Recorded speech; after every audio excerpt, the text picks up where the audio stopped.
महादेव कहते हैं, अगर आप समय पर अपनी गलतियों को स्वीकार नहीं करते तो आप एक और गलती कर बैठते। आप अपनी गलतियों से तभी सीखते हैं जब आप अपनी गलतियों को स्वीकार करते हैं। हम चाहे तो अपने आत्मविश्वास और मेहनत के बल पर अपना भाग्य खुद लिख सकते हैं, और अगर हमको अपना भाग्य लिखना नहीं आता तो परिस्थितियां हमारा भाग्य लिख देगी। आप ये नहीं कह सकते हैं कि आपके पास समय नहीं है, क्योंकि आपको भी दिन में उतना ही समय मिलता है जितना समय महान एवं सफल लोगों को मिलता है। महादेव कहते हैं, मुसीबतों से भागना नई मुसीबतों को निमंत्रण देने के समान है। जीवन में इस समय पर चुनौतियों और मुसीबतों का सामना करना पड़ता है। यही जीवन का अटल सत्य है। विश्वास में वह शक्ति है जिससे उजड़ी हुई दुनिया में प्रकाश लाया जा सकता है। विश्वास पत्थर को भगवान बना सकता है, और आपका विश्वास भगवान के बनाए इंसान को पत्थर दिल बना सकता है। जीवन में कठिनाइयां हमें बर्बाद करने नहीं आती, बल्कि यह हमारी छुपी हुई सामर्थ्य और शक्तियों को बाहर निकलने में हमारी मदद करती है। कठिनाइयों को यह जान लेने दो कि आप उससे भी ज्यादा कठिन हो। महादेव कहते हैं, किसी डिग्री का ना होना दरअसल फायदेमंद है। अगर आप इंजीनियर या डॉक्टर हैं, तब आप एक ही काम कर सकते हैं, पर यदि आपके पास कोई डिग्री नहीं है तो आप कुछ भी कर सकते हैं। बारिश के दौरान सारे पक्ष आश्रय की तलाश करते हैं, लेकिन बाज बादलों के ऊपर उड़कर बारिश को ही पीछे कर देता है।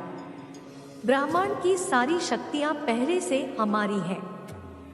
वो हम ही हैं जो अपनी आंखों पर हाथ रख लेते हैं और फिर रोते हैं कि कितना अंधकार है।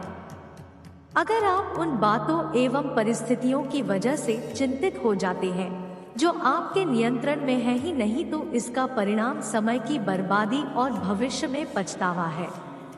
महादेव कहते हैं कि जो एक बार अपमान सह ले वो मनुष्य है, जो 2 बार अपमान सह लेता है वो महात्मा है, और जो तीसरी बार अपमान सहता है वह व्यक्ति मूर्खों की गिनती में आ जाता है। दोस्तों, कई लोग कहते हैं कि लोग बेवजह हमारा बार बार अपमान करते हैं। कुछ कहते भी नहीं तो भी लोग हमारा अपमान करते। पर अगर कोई हमें बार बार तंग करे, अपमान करके हमें ताना मारता रहे या हमारी हंसी उड़ाते रहे, तो हमें क्या करना चाहिए या फिर उसका जवाब देना चाहिए? यदि आप बार बार अपमान सहते रहेंगे तो आप खुद को हमेशा अपमानित महसूस करेंगे और लोग भी आपके कद्र करना छोड़ देंगे।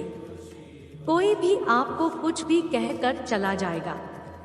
यदि आप चाहते हैं कि कोई आपका अपमान ना करे तो आपको अपने स्वाभिमान की रक्षा खुद करनी होगी।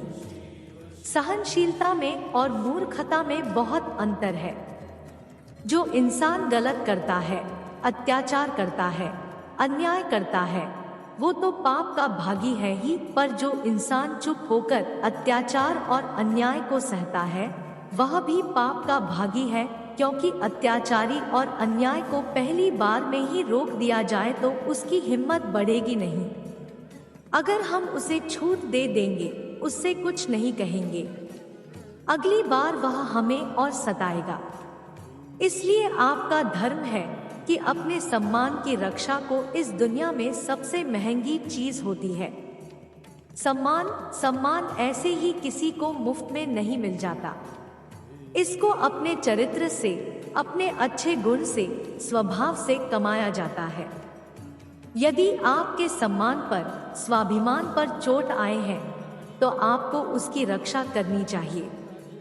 महादेव कहते हैं, यदि आप चाहते हैं कोई भी आपका अपमान ना कर सके, कोई भी आपके सम्मान और स्वाभिमान को चोट न पहुंचाए, तो 3 बातें आप हमेशा याद रखना। पहली बात, कुछ लोग कहते हैं हमें कोई कुछ बोल जाता है, हम तो चुप रह के सह लेते हैं। क्या करें, कैसे जवाब दे? तो अपनी इस आदत को बदली। कई लोग जो सहते रहते हैं और जब उनकी सहन शक्ति खत्म हो जाती है तो एकदम बम की तरह फट जाते हैं। इससे उनके रिश्ते भी टूट जाते हैं और वह खुद भी पछताते हैं। हम जवाब देते हैं तो झगड़े हो जाते हैं। हम जवाब देते हैं तो हम बुरे बन जाते हैं। इसका कारण यह है कि आपको बात करना नहीं आता। किसी की बातों का जवाब देने का मतलब यह नहीं कि हमें झगड़ा करना है या हमें क्रोध करना है। अगर कोई आपसे ऐसे शब्द कहता है जो अनुचित है, तो सहज भाव में आपको उनका उत्तर देना चाहिए। किसी की बातों पर उत्तर देना झगड़ा करना नहीं होता, क्रोध करना नहीं होता। आपको सीखना है बिना क्रोध किए लोगों के बातों का कैसे उत्तर दे सकते हैं। कई लोग कहते हैं हम बात करते हैं तो झगड़ा हो जाता है। कई लोग कहते हैं हमें एक जवाब देते हैं तो सामने वाला हमें दूसरा जवाब देता है, जिससे हम चुप हो जाते। हम क्या करें, हम बात नहीं कर पाते। जब तक आप बात नहीं करेंगे तब तक आप बात करना नहीं सीख पाएंगे। ऐसे तो आपको हर कोई चुप करा के चला जाएगा। जितना आप बात करेंगे उतना लोगों की बातों का बेहतर जवाब दे पाएंगे। आप बात ही नहीं करेंगे, आप उत्तर ही नहीं देंगे तो कैसे आपकी बुद्धि का, आपकी वाणी का विकास होगा। जब एक व्यक्ति पहले दिन तैरने के लिए पुल में उतरा तो उसे तैरना तो आता ही नहीं था, तो वो डूबने लगा। उसका दोस्त पास में खड़ा था। वह व्यक्ति हाथ पैर चलाने लगा पर वो डूबता जा रहा था। फिर उसके दोस्त ने देखा कि यह डूब ना जाए, फिर उसको बचाकर बाहर ले आया। वह व्यक्ति पानी से इतना डर गया कि उसने कहा, मैं पानी में अब तभी जाऊंगा जब मुझे तैरना आ जाएगा। क्या ऐसा संभव है? क्या कोई व्यक्ति पानी में उतरे बगैर तैरना सीख सकता है?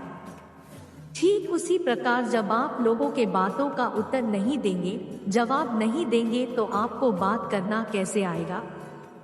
आप ऐसे चुप करके सहते जाएंगे तो कैसे बात कर पाएंगे? याद रखना एक बात, अगर आप हर किसी के बातों को ऐसे चुप करके सहते रहोगे तो आप जिंदगी भर अपमानित होते रहेंगे। प्रेम भाव से, सहज भाव से लोगों की बातों का उत्तर देना सीखिए।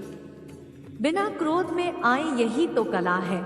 लोगों को उत्तर देना नहीं आता, क्रोध करना होता है, झगड़ा करना आता है। आपको इन्हीं बातों का अभ्यास करना है कि बिना आवेश में आए, बिना क्रोध में आए प्रेम भाव कैसे बात कर सकते हैं। महादेव कहते हैं, अच्छे समय में जिंदगी का आनंद लो, बुरे समय में जिंदगी की सीख लो। कभी कभी बुरा समय हमें उस दिन के लिए तैयार करता है जब अच्छे समय आएगा। अच्छे समय की कीमत तभी समझ आती है जब हम बुरे समय से गुजरते हैं। बुरे समय की घड़ी तभी बदलती है जब आप उसे बदलने का फैसला करते हैं।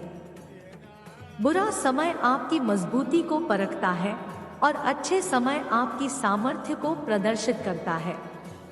बुरे समय में स्थिर रहें, क्योंकि यह भी गुजर जाएगा। अच्छे समय में समय का आनंद लो, बुरे समय में समय को समझो। बुरे समय दिखाई नहीं देते, वे ताकत की परीक्षा होते हैं।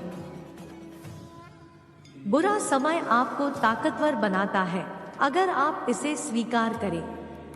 अच्छे और बुरे समय दोनों ही चीजें जरूरी हैं, क्योंकि वे हमारे जीवन की मुख्य पाठशाला होते हैं। जिंदगी का असली चरित्र बुरे समय में पता चलता है। जब बुरे समय छू लेता है तभी अच्छे समय नजर आते हैं।